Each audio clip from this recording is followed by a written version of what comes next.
This video will show you how to delete a user code on a Texecom alarm system. Firstly, enter in your master code onto the keypad, followed by menu. Press the number 2 on the keypad. The display should say, Set up users.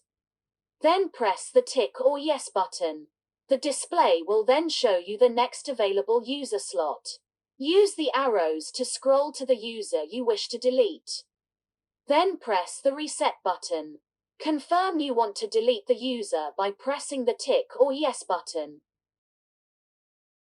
To exit and go back to day mode, press menu, then 0, followed by yes or tick.